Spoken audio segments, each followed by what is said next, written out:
తండ్రి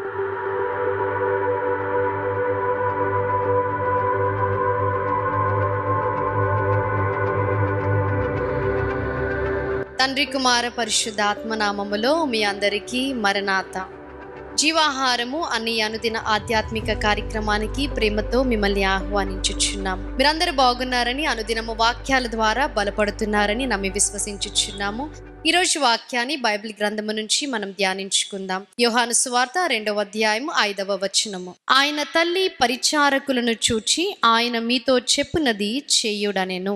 2వ అధ్యాయంలో మనము చూచినప్పుడు యేసుక్రీస్తు ప్రభువారు అలాగే ఆయన శిష్యులు కూడా మరి కానా అనే ఊరిలో వివాహానికి పిలువబడడం మనము చూస్తాం. మరి అక్కడ ఆచారము చొప్పున, అక్కడ పద్ధతులు చొప్పున మరి వచ్చిన వారందరికీ ద్రాక్షారసము వారు పోసి ఇస్తుండేవారు.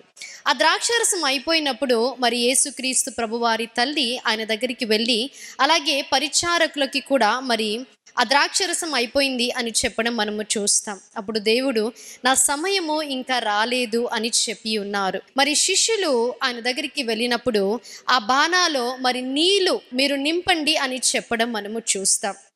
దేవుడు ఎలాగైతే వారికి చెప్పి ఉన్నారో అలాగునే వారు లోబడి ఉన్నారు. అనేక సార్లు మన జీవితంలో లోబడని వారుగా మనం ఉంటాం. We often question that why we should obey God.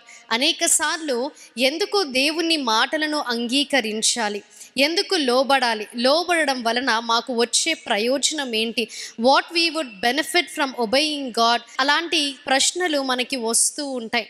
కానీ ఇక్కడ మనము చూసినప్పుడు ఆ శిష్యులు దేవుని మాటకు లోబడి ఉన్నారు. వారు ఆ బాణాలో నీళ్లు నింపి ఉన్నాక మరి దేవుడు ఆ నీటిని ద్రాక్షారసముగా మార్చి ఉన్నాడు.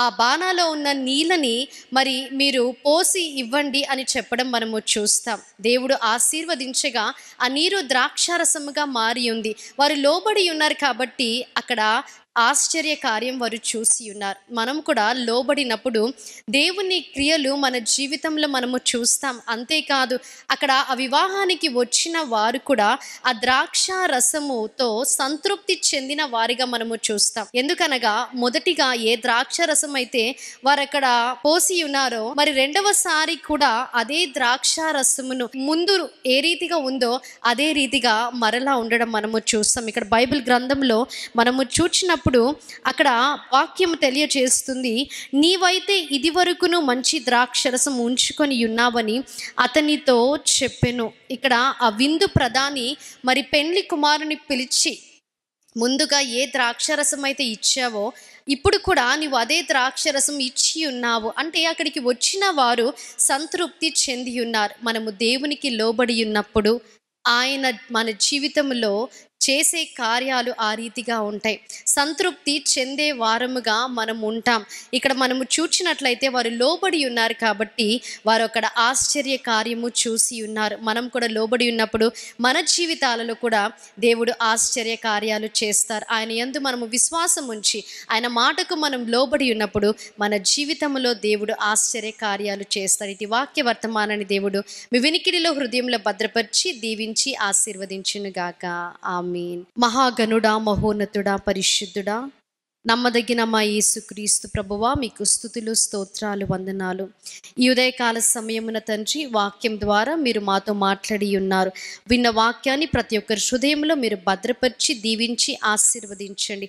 అవును తండ్రి, అలనాడు శిష్యులు మీకు లోబడి ఉన్నారు కాబట్టి దేవా ఆశ్చర్య కార్యము వారు చూడగలిగి ఉన్నారు.